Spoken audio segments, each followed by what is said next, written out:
This is the process shot. I'm Michael. I'm at the end of the line. And by that, I mean I've seen Creature from the Black Lagoon, the Universal horror offering from 1954, directed by Jack Arnold. It follows a group of marine biologists exploring the Amazon, searching for a link between land and sea mammals. A lead turns up promise, but also shock, when the group returns to camp and finds their assistants mauled to death. The expedition continues as the group travel downriver into the Black Lagoon, which natives claim to be a paradise from which visitors never return. Soon enough, the group finds the reason for this: a dangerous human-like fish who seems to take a desire towards the crew's sole woman, who just so happens to be the love interest to the main character of the movie, because that's just how it works, I guess. Anyways, that part of the film's story is probably its weakest aspect. The overall story is a bit underwhelming, especially compared to previous Universal horror movies, falling more on simpler ideas and story cliches than those other films. It also doesn't try to add any other layers to the story, keeping to its basic man versus beast idea, and pretty much staying there without any further development. The characters are similarly undeveloped, keeping to basic motivations which more or less go unchallenged until the last act of the film. And even so, any major changes don't really come about with any real sense that it's been earned. It kind of just happens. Pretty much everything in the movie feels like that, as if events happen because they have to happen. I suppose that's more to do with how, by this point in film history, studios managed to find a decent formula to work with in stories like this, but I wouldn't know for sure. But I feel like much of the film moves predictably, and as a result, you either see everything coming before it happens, or you realize soon enough that you've seen movies like this before.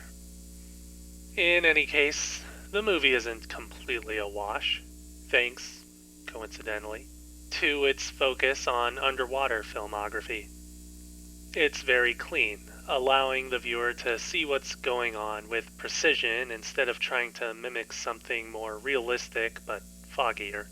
This also goes the other way, adding chaos and confusion to sequences when building tension and suspense, and coming through pretty effectively thanks to the inherent dangers of just being underwater and in distress.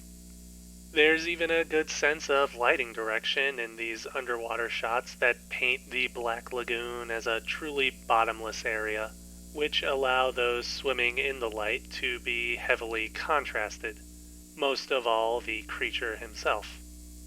His design is also a great highlight of the film, with full body costuming that is still able to move naturally and cleanly, both on dry land and especially when swimming.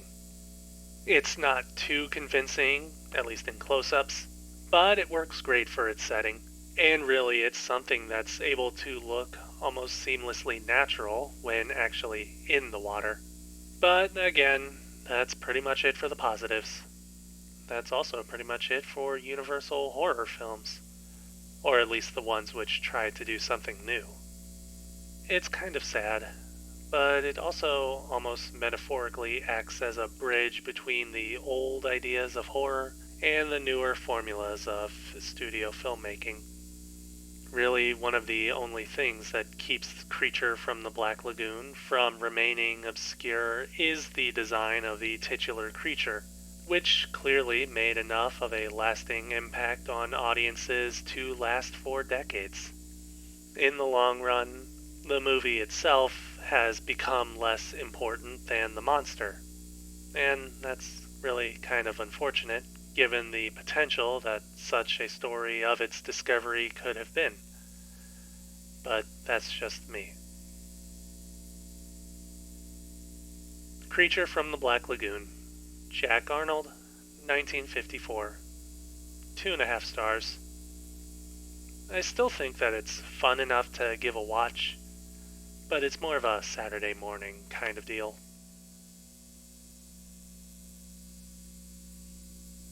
That's it from me for now.